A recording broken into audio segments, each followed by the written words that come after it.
Welcome to NEK-TV Rocks, and my guest today is Renée Falconer, and you are animal control. Yes.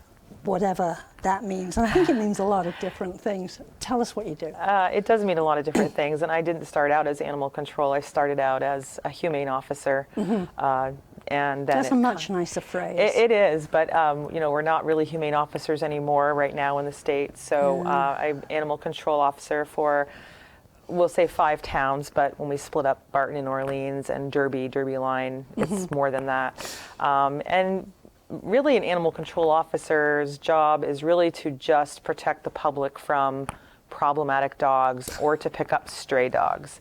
Okay. But when you take on the role of animal control officer, especially after being a humane officer for so many years, the expectations are much higher. Sure. So I do a lot. I do a lot of different things. I help people in situations where they may be overwhelmed with animals. I pick up stray dogs. I take reports of dog bites. I deal with that, follow through with all those things, and rabies and the health department. And then there's a whole lot of other things in between that happen. Stray kitties that get found, excuse me, just a whole realm of, and it's not just cats and dogs, it's livestock and farm animals and, you know, people with the neighborhood chicken coop and chickens get loose and lots of different things. So animal control is much more than just picking up stray dogs. Yeah, and you sort of came to local Newport attention when, quote, Buckethead was loose. And for those who don't know, Buckethead is a dog who had a bucket stuck on his head. Yes. And was trapped. Yes. And that went on for ages. Yes. I suspect that he had been on the loose for a little over a month. And based on some game camera photos and testimony from the gentleman whose property the dog was found on, we kind of figured out he had that bucket on his head for about 2 to 2.5 weeks. That's awful. Is about the time frame. And it was actually the top of a dog food, a self-feeding dog food container is what was stuck on him. So he was obviously in there trying to get whatever little food was left and got it stuck on his head. Yeah.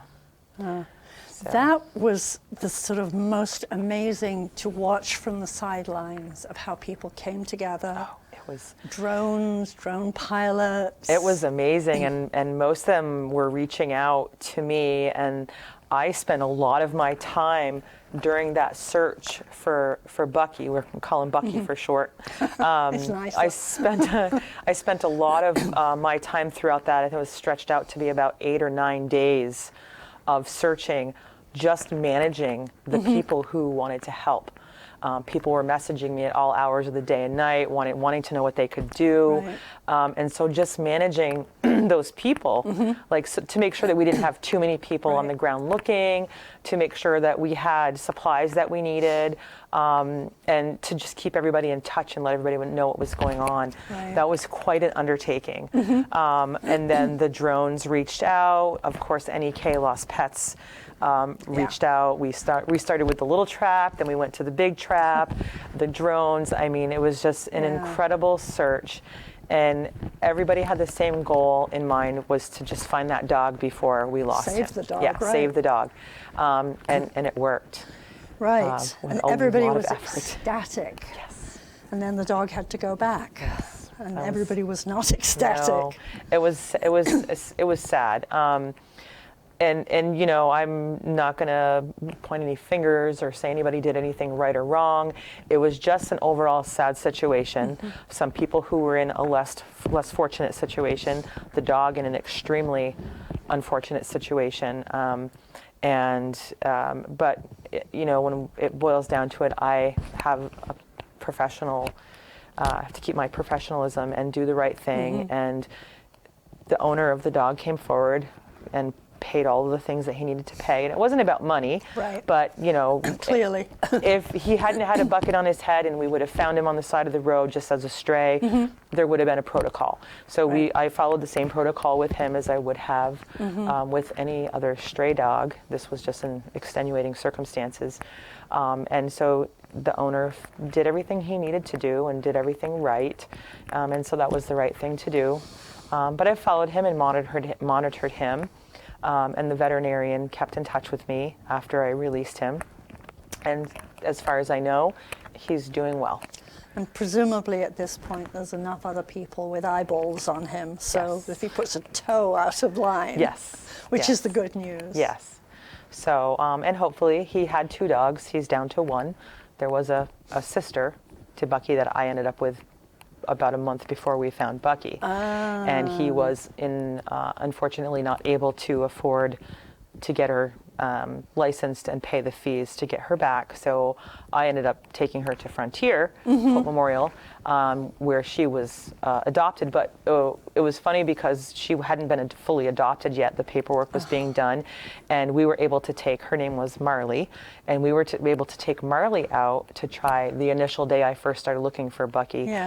We were able to take Marley from the shelter, Jessica from the shelter, and I took her out on a big long leash, and we were hoping that maybe she would go out and find him and that he would respond because they grew up together. And we searched for about 5 hours with Marley with no luck. So he's down to 1 dog now, and hopefully he's able to stay on top of things and take good care of him. So that's all we can hope for. It's a hard job. It is. It really is. It is a hard job. What can people do? People who are bystanders who may think that there's a problem with a dog or a cat in the it's like anything else with children, with elderly people. If you see something, say something. Right. Some people don't want to say anything because they don't want to be recognized. To offend their neighbors. Well, that, and they don't want to face any kind of retaliation, or they're not sure. And a lot of times, most of the time, I tell people, unless it's a really bad cruelty case, you're going to be anonymous. I'm not going to go knocking on your neighbor's door and say, hey, guess what? Your neighbor called me and said you did this. I try to keep people anonymous, and I try to, follow up on the calls that I get with the idea that, I'm just here because someone called. A lot of times it's easy because it's out in plain view. It's on the side of the street. It's when you get into the, more rural areas, it makes it a little harder. And some people want to be known that they've called in and reported something suspicious. And a lot of times what we find that people think is suspicious is not. Everyone has their ideal way that they would like to see animals cared for. And then we have the laws of the state. And not every person that owns an animal, whether it be a farm animal or a domestic pet, takes care of their animals in the same way. I just came home from Jamaica, as you know, and the culture in Jamaica is very different from the United States. Everyone has a dog. Their dog is not let in the house, and I was actually invited to a home of somebody that we've made friends with over the years, and we could hear the dog barking in the background. He's like, "Oh yeah, that's Fido." He doesn't ever come in the house, and we feed him chicken bones, and they don't feed their animals meat. They give them the scraps. And his very young daughter, just to explain the culture, his very young daughter, 11 years old, said, "Yes, if Fido gets sick and dies, we'll just get another one." So it's a culture. It's a culture thing, and within the United States and within our own state, it's also a culture thing.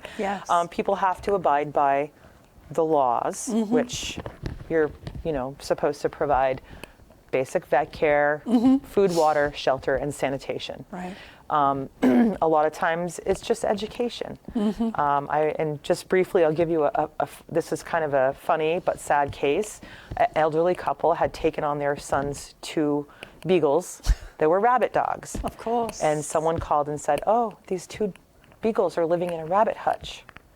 And the elderly couple thought because they were rabbit dogs, it was okay to leave them in this rabbit hutch. And so they were very kind, they were very sweet. When we explained to them this is not an ideal or proper living space for the 2 beagles to live in a rabbit hutch, we told them what they needed to do when we went back a week later, and lo and behold, they'd put runs out for the dogs, and they were out on the ground where they should be, and everything was fine. Yeah. And other Just than for them living, clueless. they were clueless, and other than them living in this little tiny space, they were well cared for. Yeah. So sometimes it's just education, and that's what we hope for. That's what we cross our fingers for, is that we're just going to go educate someone. Right. But, as you know, sometimes it's far beyond that. Yes.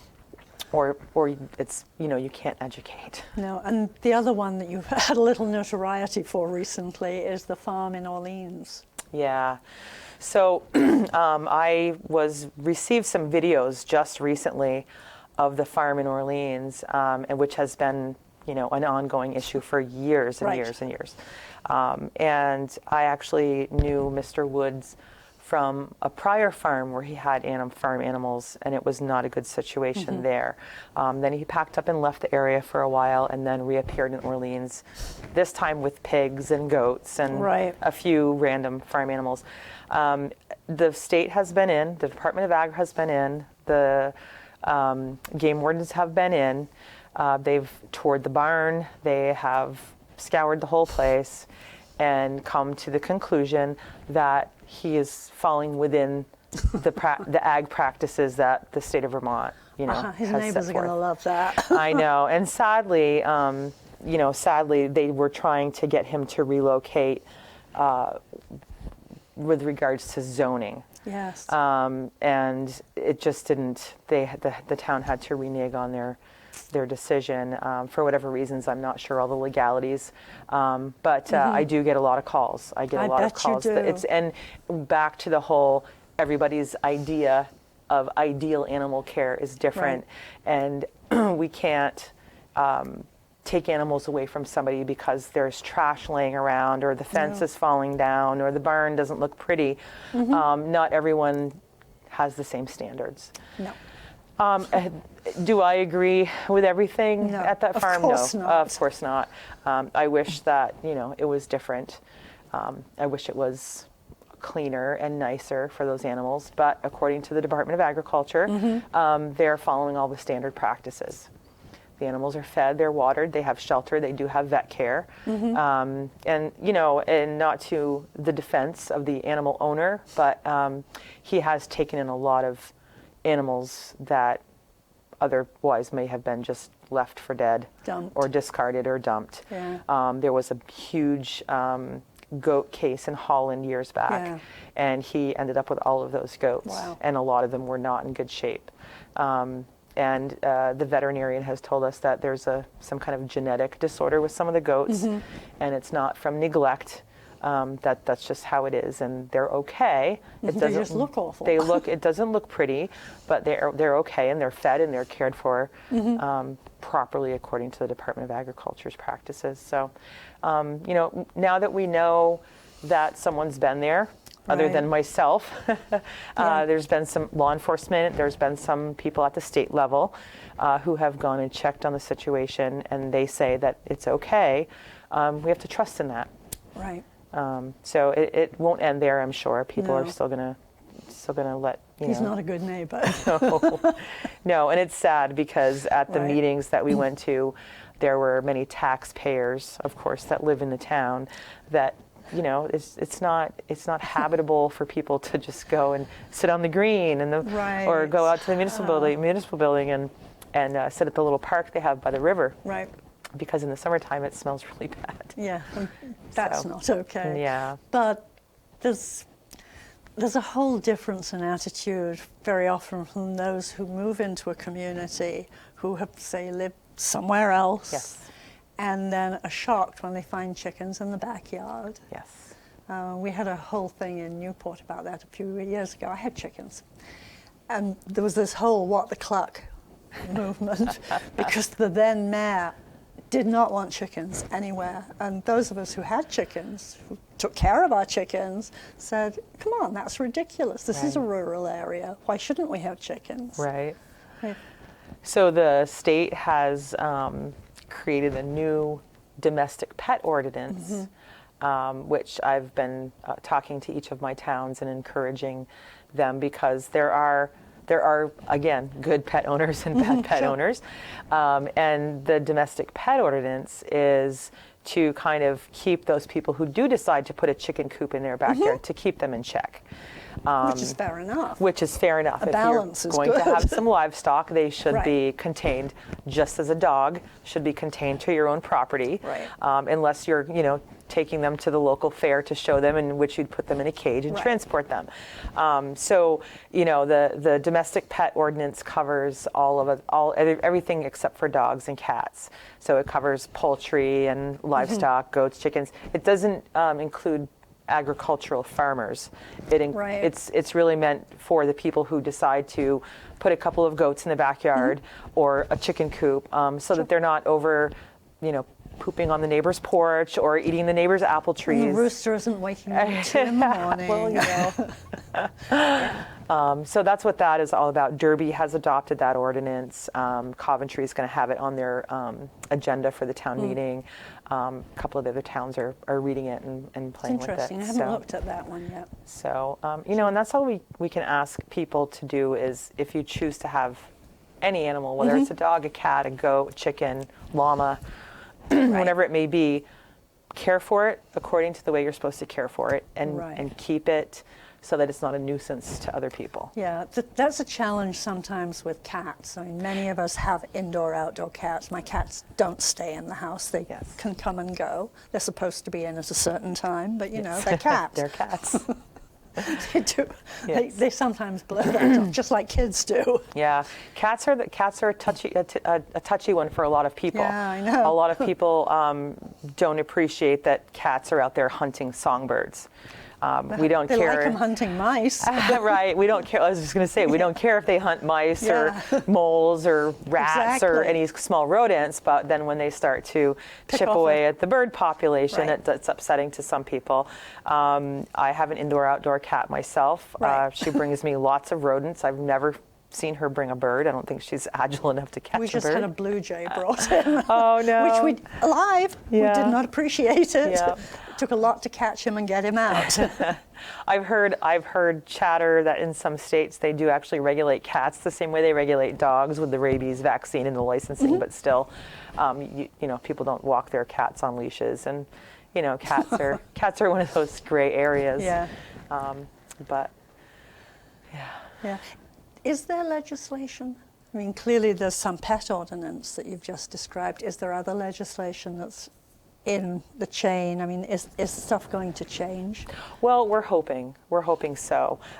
Since the whole Bucky saga, I'll call it, have had many people from across the state, people from out of state, but mainly within the state of Vermont, reach out. We've started an organization called VACA, which is Vermonters Against Animal Cruelty and Abandonment. And it's really a joining of forces of other animal control officers, people who've been just doing basic rescue, a lot of the rescue groups from across the state.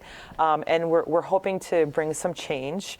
We're hoping to see some of our laws maybe become a little more robust. That would be good. And we're also hoping that we can, a couple of our goals, I won't get into a lot of detail, but a couple of our goals are to build a state facility so that when animals are seized in cruelty cases, you have a place. There's a place. Ideally, a place that had room for cats, dogs, and even some farm animals, because I've done many of my cruelty cases over the years have been farm animals. And so we're looking towards a goal of coming up with a facility or maybe a couple of facilities. Ideally, we want to reach out and help fellow animal control officers so they have a place to keep stray dogs.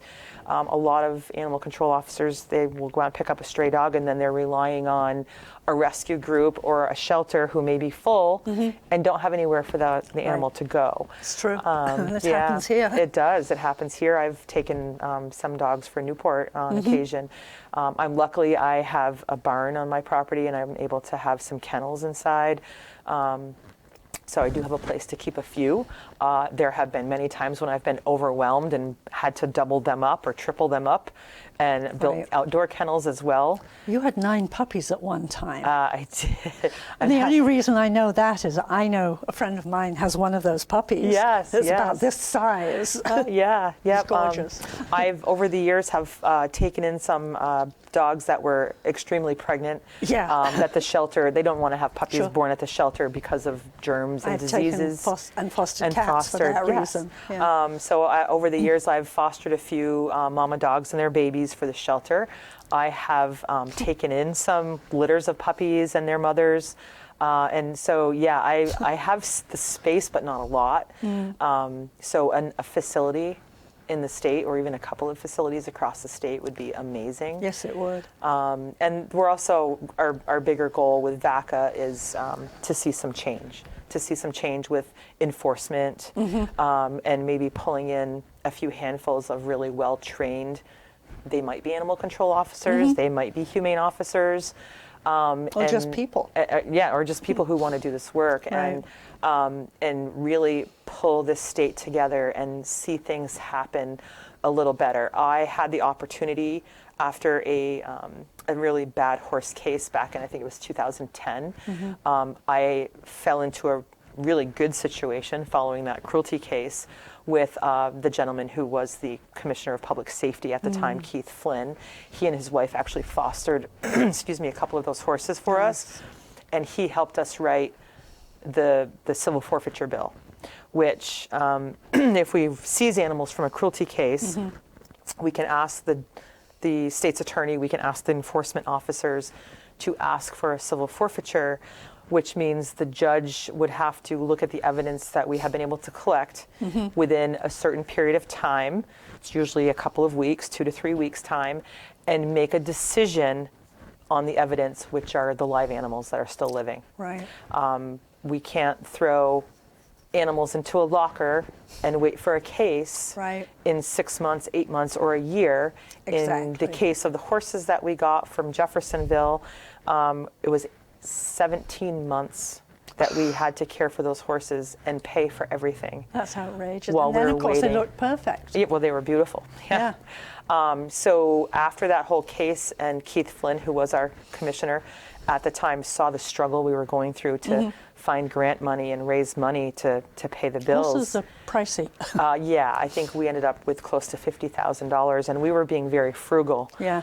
We found a veterinary who was willing to give us his time. We found a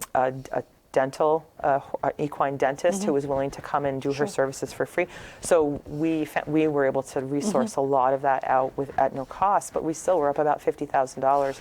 So Keith decided, along with Joanne Barbeau from Vermont Humane Federation and Humane Society of the United States, to write this civil forfeiture bill. And I have watched it work really well in some cases, and not work in other cases because maybe the law enforcement officer wasn't aware how to use it.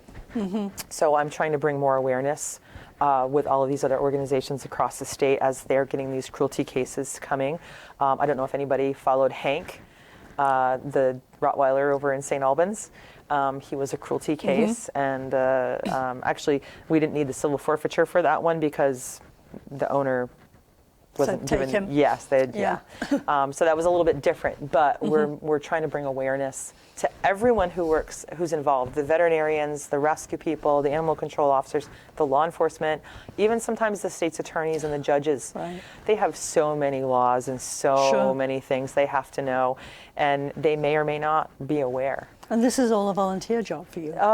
Most of it. I do get paid to be animal control officer for the towns. The towns do some money for that. So the animal control position is a paid position. It's not a lot of pay, but it's a little something for the work. Massive.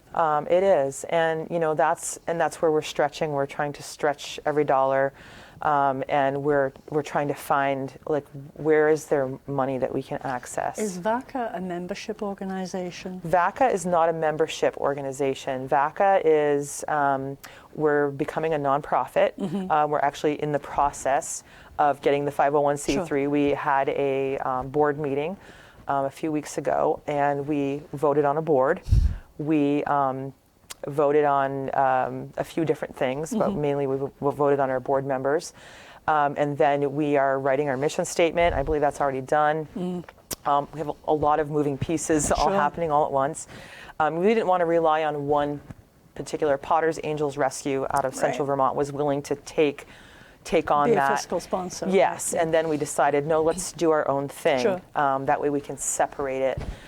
So we have a board now, we have a mission statement, we have all of our bylaws in place, we have the application in through the state, and we're also building, we have a team of wonderful ladies working on building a website. And so it's not a member, like anybody who wants to follow us can follow us. People who want to join, if they have a piece to the puzzle that will fit in with what we're doing, they can certainly join. I was thinking you were rude to getting your money, actually. There's a membership fee. Oh, right. No, we're not quite as big as the Vermont Humane Federation or the HSUS or anything like that. Probably don't want to be. No, we don't want to be. We want to be really Vermont focused. And grassroots. Yes, grassroots and Vermont focused. Some of the organizations that have come and joined our cause do take in occasionally transports from out of state, animals in need that are coming from, as we know, the high kill shelters down south. And they're coming from Los Angeles now. Yeah, so sad. It's awful. Awful. So they have they have also all pulled back and brought their focus back onto, it's okay if we're all sitting around twirling our thumbs and there's no animals that need us here. That would be even better. Then let's call Texas or North Carolina and say, sure, bring some animals here. But everybody's really super hyper focused on getting our own state cleaned up because we didn't used to look like this. Right. I remember in the days when I was early on in my animal control years when the shelter was calling me saying, do you have any stray dogs? Do you have any stray dogs? Our kennels are empty. Wow. And maybe they had 10 or 15 cats. And then we went through a little small phase where they had hundreds of cats. Right. And then we started doing TrapNeuter Return. I work with felines and Yes. So my friend Vicky and I actually started doing our own TrapNeuter Return. We didn't have a program. We didn't have a name. We were just doing it. We were just doing it. And then we kind of got together with all the ladies from Feline and Friends Foundation, and they decided that they had enough of them, and it would take away from what, it would give us more ability to free us up. So they took over kind of where we left off. We started here in Newport. We did a few traps here in Newport. North Troy we did some, and then Feline and Friends took over, and they've done an amazing job. And there's so many moving pieces to animal rescue. And they keep moving. And they keep moving. And so then we've had this huge influx of cats this year. There's been a huge influx of dogs as well. Right. But we haven't seen this astronomical number of cats. Feline and Friends came and we started trapping and neutering, and they were doing all this great work, and we thought, wow, we're finally getting the numbers down, and we're finally taming it down so it's manageable. And then we just had this explosion in the last couple of years. COVID didn't help. COVID did not help. I think COVID gave a lot of people the opportunity to stay home. A lot of people had extra money that they normally would not have had. Right. And extra time. Extra time. So they were accumulating animals. And I'm not going to say that the family that, mom's job became remote and they decided it would be a great time to adopt a dog. And they've adopted the dog. They've gotten the dog house trained and done all those wonderful things. And they still have the dog. They didn't turn it over or give it back because, mom has to go back to work now, so she can't stay home with the dog. We can't keep it.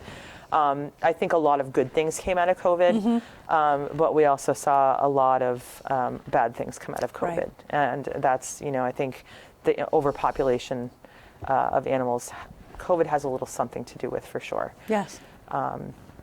Also, we're seeing an astronomical amount of homelessness here now that, in all my years of growing up here, never dreamt that we would see homeless people in northern Vermont. The housing crisis. Big numbers, too. Big numbers. And it's going to get worse. It's going to get worse. The housing crisis, the homelessness, and, I'm not going to lie, we're seeing a lot of addiction. And that's playing a huge role in it as well. Right. A lot of the dogs I've taken in, I was just counting, VACA has come up with a database where each one of our groups is plugging in We just started off with just dogs. We'll eventually move on to other animals, but for right now, we're focusing on the dogs. Sure. And each dog that we get, whether it's a stray or it's a surrender or it's an abandoned or a dumped case, whatever it might be, we're keeping a database now. And Good. I should have looked at the database before I came here to see you today, because I have added 40 some odd dogs to that database just personally myself. Wow. From animal control and doing what I do. I rely heavily on Pope Memorial to house and take in dogs once I've held them for their hold time, which is anywhere between 3 to 7 days, depending on the town. Each town has a different hold time. And so I rely heavily on the shelter, and the shelter's been full. And so I've been having to rehome dogs on my own. And I don't have, it's just me, myself, and I. Most of the time I have a couple of wonderful volunteers who come and they'll walk dogs for me, or they might run a dog to the vet. I work very closely with a couple of other our animal control officers, Sarah Janess. She's also on the board for the shelter. And she helps me out a ton. A couple of friends, Jen and Katie, come and walk dogs for me. They're amazing. But as far as walks them right into her own home. Yeah, she does some. 2 of them now that she has. And so, you know, you pull people in, and you get people who come and go, and then you get people who stay. Yes. And, you know, I don't always need people to walk dogs. I don't always need someone to make vet runs. But when it's just myself and I do have a full-time job, sure. I do rely on a handful of people to help me out. And it's amazing. It's really amazing, the people who will come forward to help animals. It's mind-blowing sometimes. If you need more volunteers, do you have a way of being able to gather them? Or let me rephrase that. People watching this, would they have a way of contacting you? I do have people contact me. For me, it's hard to keep I have a couple, like I said, of volunteers who come and walk dogs. They live nearby. Right. I'll shoot a message. They need to, if they're going to do that. Yeah, I'll shoot a message and say, hey, I've got a couple of dogs in the kennel. Oh, we'll come down at noon or whatever and walk dogs, feed and water. It's hard to keep volunteers with what I do, because what I do is very sporadic. Right.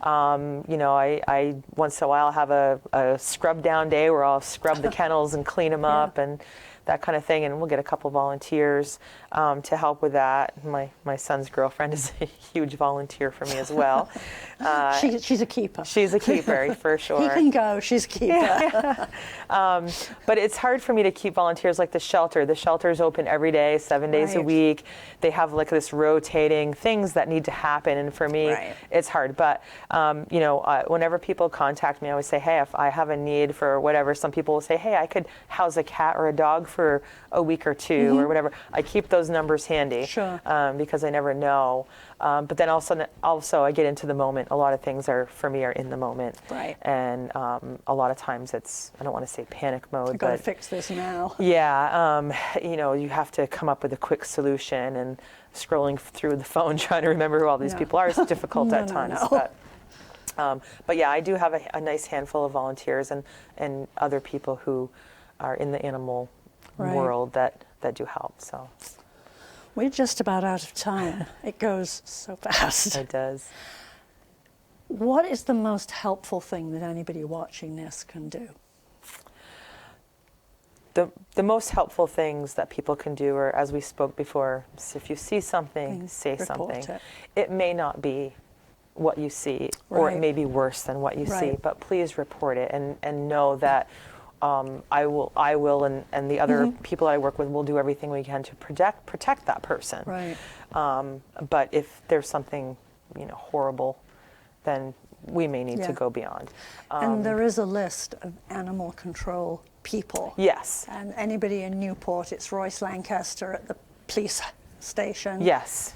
Out and about. You. They change often. Animal control officers change often. It's not often a job that people stick with for very long. But most people will contact me and they'll say, hey, are you the animal control for North Troy? And I'll be like, no, but here's her name and number. Yeah. I have that information. The shelter has that information.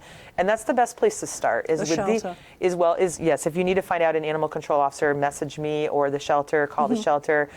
And then that's the best place to start if you want to report something.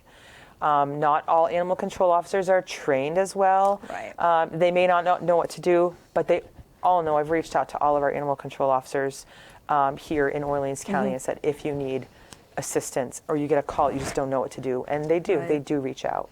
You know, the other thing is just make yourself present in situations. The shelter needs volunteers.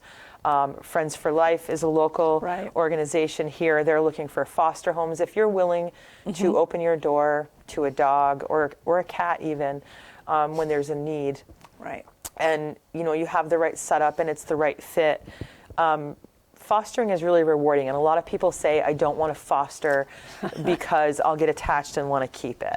No, and that does happen. And sometimes that happens, and we call that foster fail, and that's not a bad thing. It's very rewarding to take an animal in, have them stay with you, teach them what you know, you know, and have them learn and thrive, and then be able to send them off to a home and be able to repeat it again. So fostering, donations, cat food donations, dog food donations, blankets, money, sheets, towels, all those kind of things. Those are all things that we all use. The shelter's great. If they have too much, they'll call me and say, hey, we got a bunch of stuff, you know, if you want it. You can so we all share. We all share, and we all help each other out. And that's huge. So with VACA, with all the animal control officers, all the shelters and rescue resources across the state, we all want to come together and really make some change and make things happen. And I think we're moving in a good direction. That's great. Yeah. Well, thank you so much for coming in. You're I know I've very been welcome. hounding you for a while. It's okay. It's okay. I'm a busy person. And fresh back from Jamaica too, a well-earned vacation. Well, it's been a rough year. Yes. It's been a rough year. It's been a tough, challenging year. So yes, it was a vacation. I hope you're all fired up for the next challenge in 2025. I am ready. Okay, thank you. And we'll do this again sometime. You're so welcome. You're very welcome. Thank you.